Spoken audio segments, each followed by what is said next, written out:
Hey everyone, welcome back to Dice Dojo Gaming and Painting Studio. Today I'm going to be going over this release, Marvel Crisis Protocol CP61, Sin and Viper. Pull this up here for you. Models were fairly easy to put together. First off, we've got Sin. Already got her put together, built and painted to a nice tabletop standard. This is using Citadel contrast paint, so nothing super fancy. She looks good. You know, you've got a little bit of detail picked up there. Of course, she's got her little tactical wall section. Nice facial detail, nothing too crazy. Just got a nice effect with a little bit of layering. Contrast is great for painting these models. That's my preferred method. It really helps lend itself to the comic book style. The next model that we have is the model for Viper. Again, some vibrant greens using the Citadel contrast. She's got herself, I did a little puddle effect with some resin on the basing. Piece of metal coming up off the ground. Again, nothing too fancy. Just doing a contrast effect to get some shading, some highlights, quick and dirty. You know, getting some nice metallics on the blades. Model was easy to put together. She does kind of all balance on this one pressure point, so you'll want to be aware of that right there. Just make sure you get a good contact point for that. But again, I paint Crisis Protocols to a nice tabletop standard. Nothing too fancy. This is definitely not what I would do, you know, from a normal painting style, but it works for this. Now let's talk about the cards. So first off, with the pack, you get your token markers, typical. You've got, obviously, Cabal.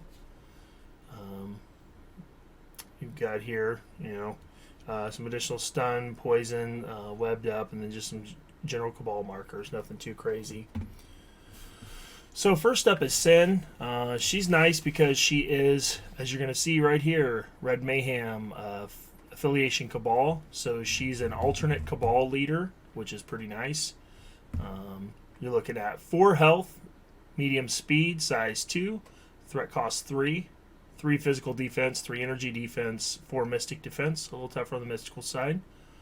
3-point leader, always something pretty interesting. She's got an automatic pistol, first attack, range 3, 4 dice, no power cost. After it's resolved, she gains 1 flat power. Rapid fire. After it's resolved, character make 1 additional automatic pistol attack. This additional attack must target the original target. Your usual rapid fire sort of thing.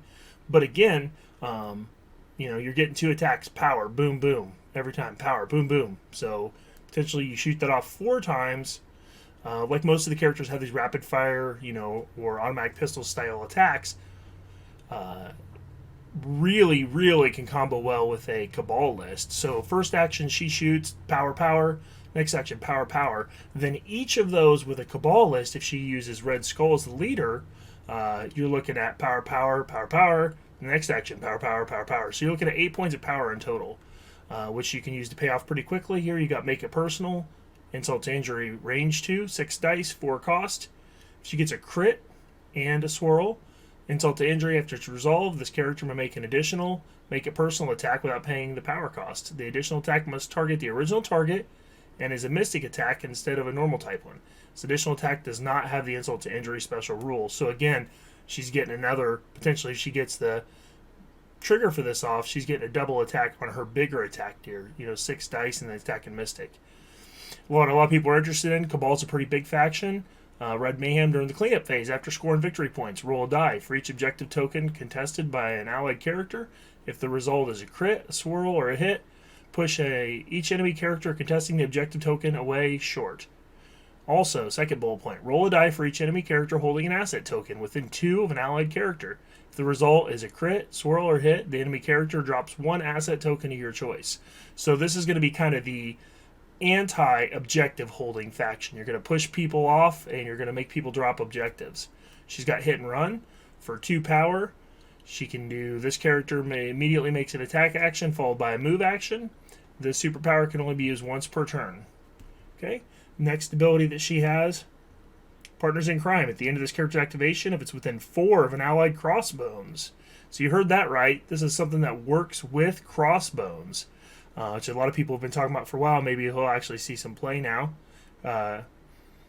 If the allied crossbones does not have an activation token, he can act again. So this is your kind of couples rule.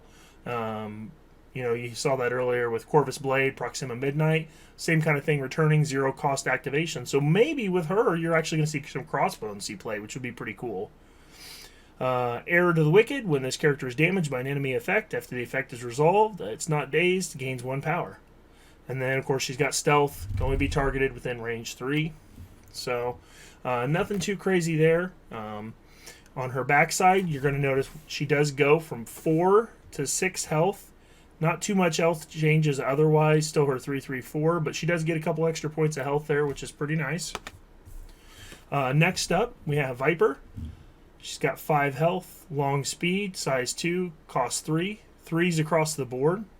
She's got a Poison Blade attack as her builder, range 2, 5 dice. After it's resolved, gains damage equal to power dealt, or power equal to damage dealt.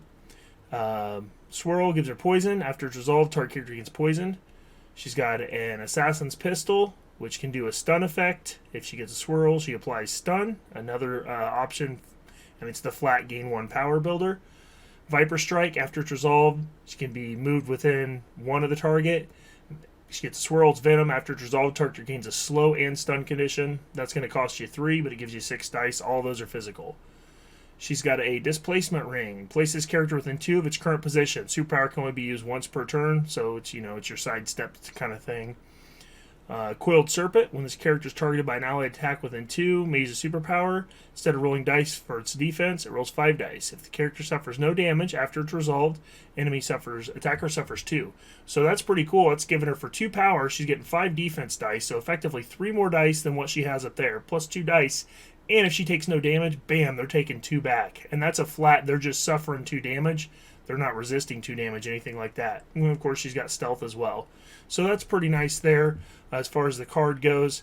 As far as for all of her abilities and everything, you're going to see her front and back pretty similar. Nothing huge, no huge changes on her there.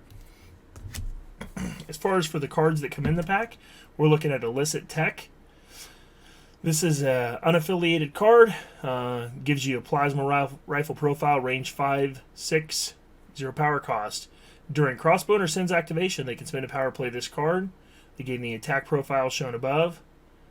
Gain damage equal, so that becomes a builder for them. Power equal to damage dealt. After it's resolved, target character to enemy characters within 2. Gain the Incinerate, so catches everybody on fire within 2 enemies. The attack can only have dice added to the attack roll from critical results, and this character cannot modify its attack dice during this attack. So kind of a little downside to that one there that you're going on along. Next one is to Ash and Cinder. Unaffiliated, start of the activation phase. Center Crossbones may spend 2 power, play this card. Place a Demolition Charge token within 3 of this character during the next cleanup phase. All characters within 2 of the Demolition Charge token gain the stun special condition and suffer 2 damage. Destroy all terrain features of size 3 or less within 2 of the token. Then remove the token from the battlefield. So this actually might be a nice counter to Brotherhood lists, which I've been seeing quite a bit of lately. It lets you get rid of a lot of terrain off the table, and also kind of gives you a almost a Punisher or Mystique style. You put a bomb down and blow some stuff up, and you're also getting a looks like was it stun effect off that as well. So that's potentially pretty good. We all know stun's a great way to shut down some of the big hitters in the game. So there you have it for release 61. To be honest, neither of these characters were anything. I'm not super into comics. I'm more familiar with the Marvel Cinematic Universe. Neither of these characters are anyone I'm super familiar with. But I will say, after seeing them, I'm kind of excited. And I am excited to see if seeing Sin get into some play will open up some options for Crossbones. And then it also gives us a Cabal leader, which is great.